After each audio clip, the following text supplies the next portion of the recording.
Guest just wrote a terrific piece titled "The Real Reason Stacey Abrams Won't Concede."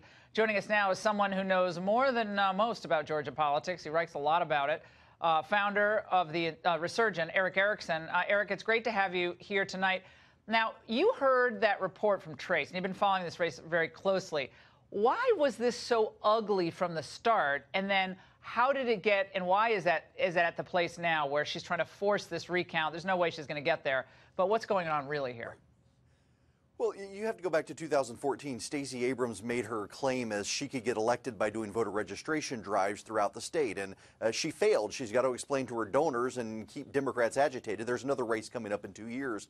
She wants to run against Senator David Perdue there. So by keeping Democrats inflamed, she thinks she can move into a runoff in December where the Secretary of State's race isn't a runoff, keep Democrats going. But there's a key point here. All these Democrats are saying Brian Kemp stole the election. The Secretary of State in Georgia, under Georgia law, actually plays no role in the election other than making sure the ballots are uniform so we don't have Florida-style problems. The Secretary of State role doesn't become effective until after the election is over, and Kemp resigned before playing that role. Every problem the Democrats have highlighted are actually local elections officials, most of them in Democratic counties. And Erick, from the beginning, they've been trying to push this narrative with Oprah and the big rollout with Oprah. Right. That if you don't, first of all, if you don't vote, then you're betraying your ancestors' past. That's number one. But number two, this idea that Brian Kemp, by cleaning up the voter rolls, which I believe by law he's obligated to do, right, that he is actively trying to suppress minority voting.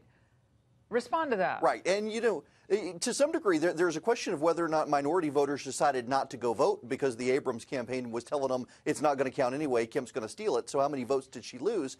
But the Kemp campaign, the Secretary of State's required by law in odd-numbered years to clean voter rolls of voters who have not voted in 7 years, were contacted and did not reply. The Democrats are saying, though, there was a massive amount of votes this year taken off the rolls. That's true, but the Secretary of State in Georgia is prohibited from removing people from the rolls in election years. Those were local officials who removed people who either committed felonies, died, or were declared incompetent by courts of law. Those are the only people who've been removed from the rolls this year.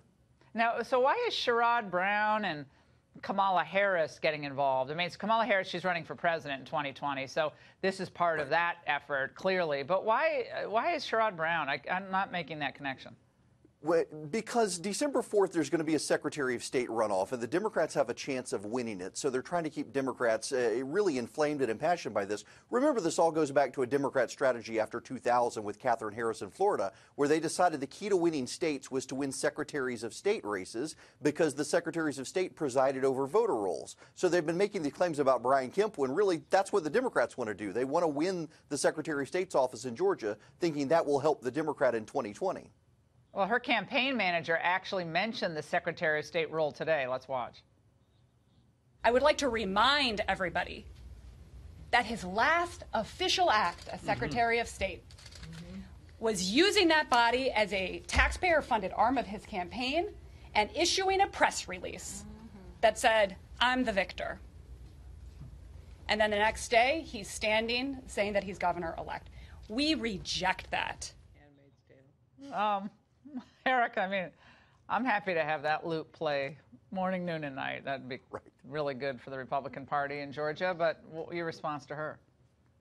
Well, you know, the math doesn't add up for her. There are no more votes outstanding. All the counties have reviewed even the absentee ballots now, and there are no more votes. She fell 17,795 votes short of even getting into a runoff, let alone a recount.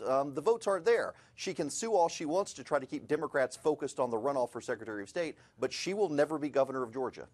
And this, again, is about more identity politics, trying to register more people to vote, and leading all the way to 2020. Erick, terrific piece. Thank you so much for joining us tonight.